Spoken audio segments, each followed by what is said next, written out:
September has been very busy with book events, and there have been so many themes. Some have been talking about publishing, some have been talking about writing or just selling and marketing their works. But for today, we're just going to talk in general, the magic of Kenyan tales. I will have the panelists to share their opinions on the Kenyanese writing and how, from your viewpoint, from as an academic, how do you see Kenyan writing? Why do Kenyans just write about these issues over and over again? As a writer, you yourself, why do you write the way you write or how you write? The thing I love with Kenyan books is that you're easily able to relate to that. Unlike, let's say, reading an American book and then the writer says, oh, he's walking in Manhattan Street. You've never been to Manhattan Street. Oh, he's looking over Empire State Building. As a person who doesn't watch movies, I don't know how Empire State Building looks. But then when reading Kenyan books, I love the fact that we are able to, it has a high level of imagery since you're able to relate to the stories. The first reason for me is really the convenience. The second reason would be, I'm in academia. I am bound by reason, by want, by desire, and all of that, in one way or the other, to just read. So for a little academic exercises, whether it's teaching, whether it's writing about books, not necessarily books, novels, short stories, and all of that. That just ties to the convenience thing. And the other thing would be, there's always a Kenyan writing about everything. For me, when I read contemporary Kenyan writers, I am learning or I'm discovering more about my country. And, if you read, if you go to books from the 60s all the way up to maybe the 90s and the early 2000s, there is a very specific type of book, because there was a very specific type of process required at the time for the literary production. Do you think Kenyans are even ready to pick up a Sheng book, or it's just the ignorance, or it won't sell because at the end of the day you have to make money?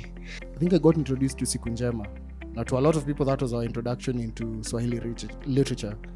And me, I naturally progressed. So I had this thing, meaning I love books. Used to read books, like a lot, different others. And there were not that many Swahili books you could get. So to me, as I was telling him, Ken Walibora, to me, like the OG. He's the reason why I love Swahili. Now, I don't write a lot in Swahili, but I sing a lot in Swahili too. So it's a poet singer. So it's a connection to me. I love literature itself and the written word, but I also gravitate to it in a way of expressing.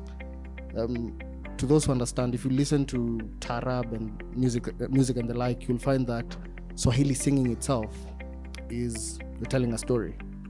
You find that music shows it's that connectivity in storytelling that I gravitate to. So yeah.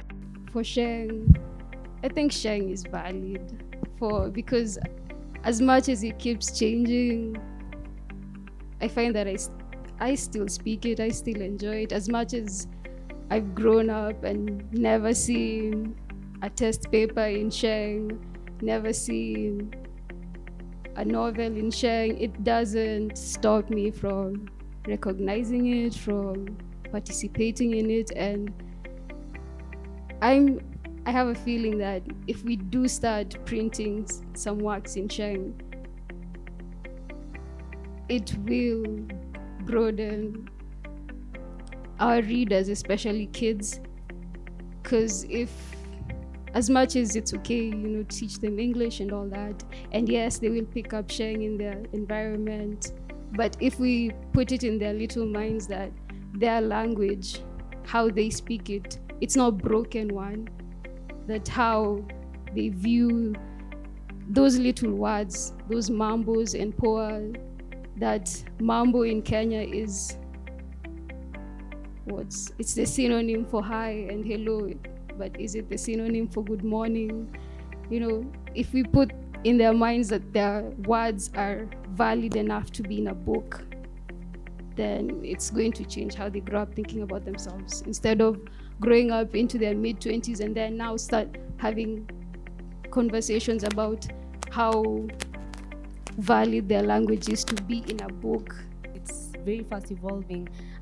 If a word comes up today, like everything you've said right now, I'm just like, what? I can't relate with you. So I feel like it boxes, it keeps me out anytime. Even, I don't know if there's a newspaper that has like a segment of Sheng. I don't know, like I feel like it just makes me feel outside, like I can't relate with it. I don't understand what's going on.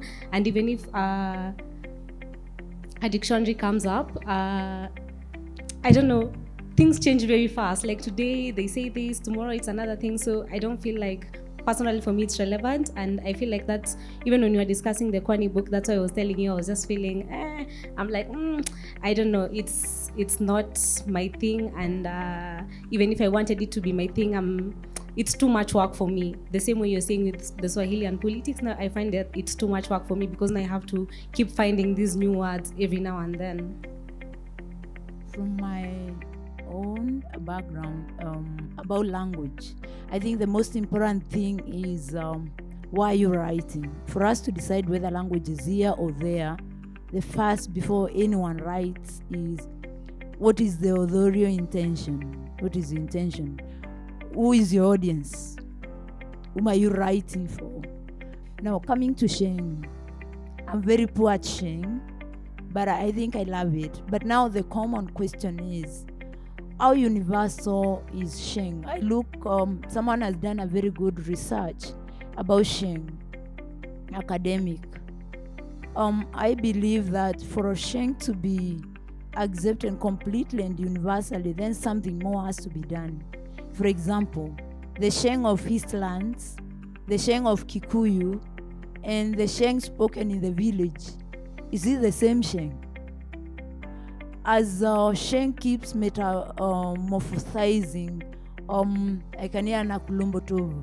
Initially it was Nakulavo, whatever it was. Now I don't know the next version, and you don't know who comes with it. In case I write a book using Sheng, how universal, assuming even I choose my audience to be the young people alone, because automatically Sheng will put old people out of the expectation of your audience. We agree with that, right? Kikuyus met up with Luos and Maasais and you know, all tribes in Nairobi, and they had to find a way to communicate, right? Because hey, unless you're coming from the coast, then your Swahili is, you know, is out of it. So, and people needed to find a language to communicate, and that's where Sheng is coming from. Kama tunataka create content for the masses, yeah, then nafaa tukaa chini na to strategize venye tunaweza andika something yenye kila msee anaweza consume. Back in the days, when Nation and KTN were on top of the charts, kulikuwa na vipindi za ngoso sana. But then Citizen came and decided wakuwa na produce content yao locally. So kitambo, that's why kulikuwa na zile ma soap operas, Storm of a Paradise and all those. But hizo vipindi hazikuwa zinafikia wasee wa mtaani huko. Una get? So what Citizen did, na kila msee akakuja kufollow, ni walianza kuproduce content yenye hadi msee wa Karen anaweza watch. Walai, msee wa Karen anaweza watch Papa Shirandula. Usually it is towards specific groups. Maybe they're the majority, but even then you have to have a specific number of people in mind when you're writing in terms of things like that. But also the reason why I would say I'm saying that specifically is because by the way your story ya nini kuandika imenibamba by the way, but in the sense that essentially will mean Sheng will now gain legitimacy. Because another thing about having okay, maybe this is just myself, what I have seen, but in terms of literature, when something is written in a particular language, for whatever reason, I feel like it gains legitimacy even among the people who have access to it. For me, the language question comes after, and you I don't know what we do with our own languages, and that's why, for example, I would be I'm particularly pleased. Of course, it doesn't matter. It's just Wambua who is pleased with initiatives like Itwika, people who are trying to do something with our own languages. Not that these things have not been done, but it's trying to, I don't know, tick boxes, which at the end of it all will have you preferring to read an English novel to a Swahili novel. So sometimes it has nothing to do with you. Capitalism has to run its course. We have to make the sales and stuff. But at the end of it all, for me, the language question is neither here nor there.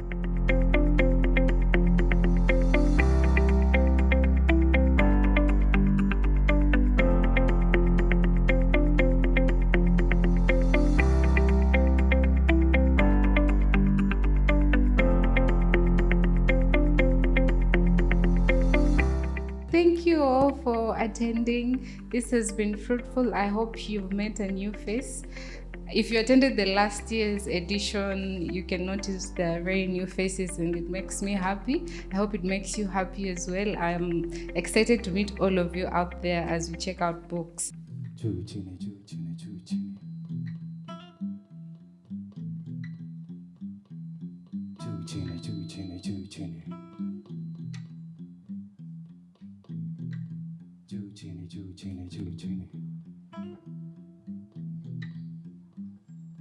Heartbeat, heartbeat, sio sanifu,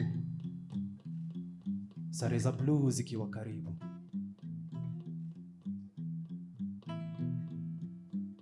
Heartbeat, sio sanifu, sare za blue zikiwa karibu. Naogopa hadi kuwasalimu, waniwekelee bangi tena na kuniflock jiji bila majibu. Yani kosa gani nimetenda?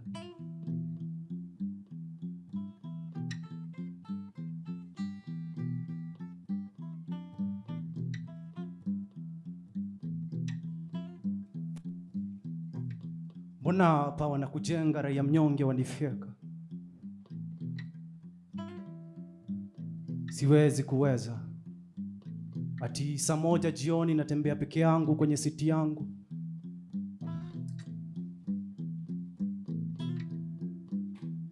Na hizo manywele tunaona, we ni mkora.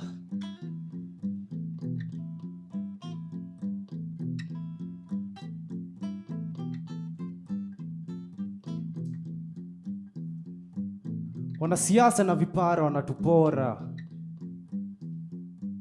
Si ungeanza nao?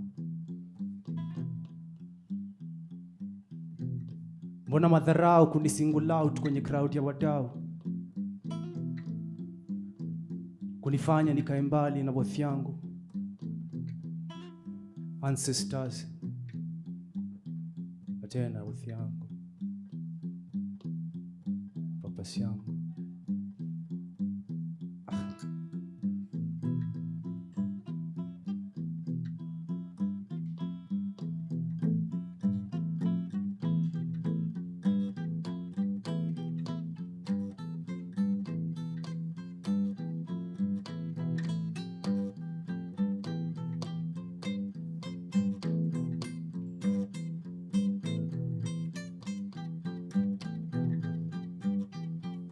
Juu chini, juu chini. Juu chini, juu chini. Juu chini, juu